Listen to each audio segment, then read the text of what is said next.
Hey everyone, Jay Reale from eBodyboarding.com here to show you something very simple, and that is how to wax a bodyboard. Yes, it is a good idea to wax your bodyboard. Bodyboards come out of the wrapper very smooth, and when the water hits them, it's basically like a wet bar of soap. That board's just going to shoot out from under you as soon as you lay on it in the surf, unless you have a little bit of wax on it. I do know people that do it without waxing.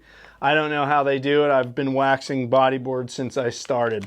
And we have our eBodyboarding Boogie Bar. We have it in 3 temperature ratings. The temperature ratings are on the website if you want to know which wax to get for your specific water temperature. That's a really important part.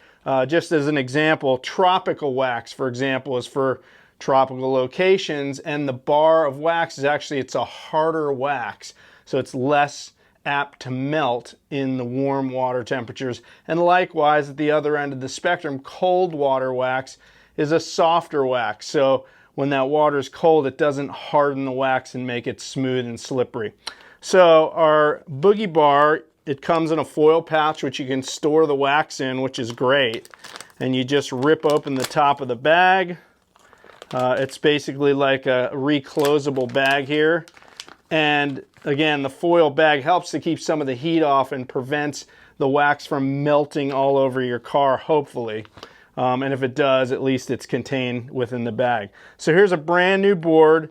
And basically, in a nutshell, you want to wax pretty heavily where your arms and hands touch the board. In this case, you can see where my arms and hands are. So that's these top corners and this area right here on both sides of the board. That's first of all.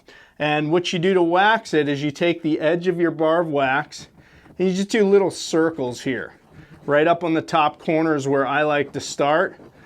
Some boards have these hand bulbs, which are little raised areas where the palm of your hand fits in nicely. And some people actually will go as far as to wax that corner of the slick because your fingers do sort of wrap around there. I don't personally do that, but some people like to do that.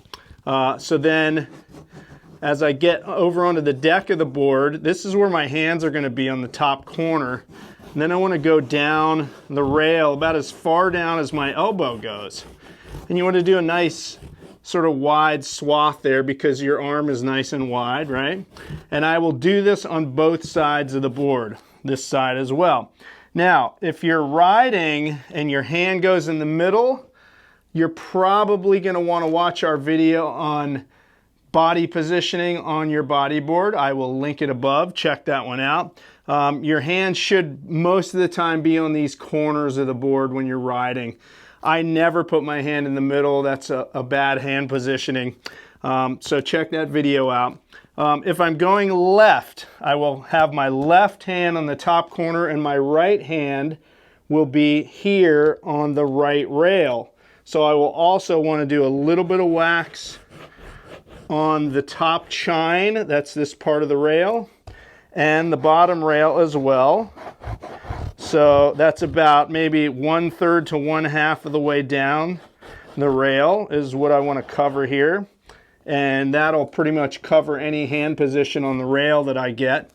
As far as the rest of the board goes, I see people over waxing the chest and stomach area of the board, and that will prevent you from moving up, back, left, and right on the board, which you need to do to control your speed and steering on the board. So, you know, if you're on a steep wave going left, you're going to want to shift your body over, or if you want to go fast, you want to shift your body forward. If you have too much wax here, you're going to be stuck. You're not going to be able to move. So I just like to do a very light coat of wax in the center initially when I first get the board. This is a very light coat. I mean, you can see these broad strokes that I'm doing on the board, and that's pretty much it. Now I do drop knee and I have my right knee on the board, so I will do a little hit of wax in a circle right where my kneecap goes and a little stripe here where my shin goes, but not much. And up here where my front foot goes, my left foot, because I'm regular foot, I'm going to do a good hit of wax right here where my foot's going to go. And that's the only difference from a prone rider to a drop knee rider is for drop knee, you're going to want to have a little more wax where your knee and foot go. Other than that, that's basically it. So the rule of thumb, again, just to sum it up, is a little heavier coat where your arms and hands go and a very light coat where your stomach and chest go. I don't really need to re-wax the chest and stomach area very often at all. As far as the arms and hands, that's kind of determined on a session by session basis. Or if I'm getting ready to go in the water, I pull my board out of the bag and it feels a little slick, I'll touch up the wax. But sometimes I'll go 3-4 sessions, I'll never have to re-wax.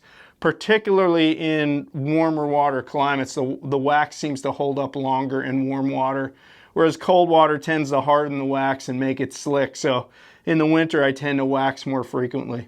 So that is how to properly wax a bodyboard.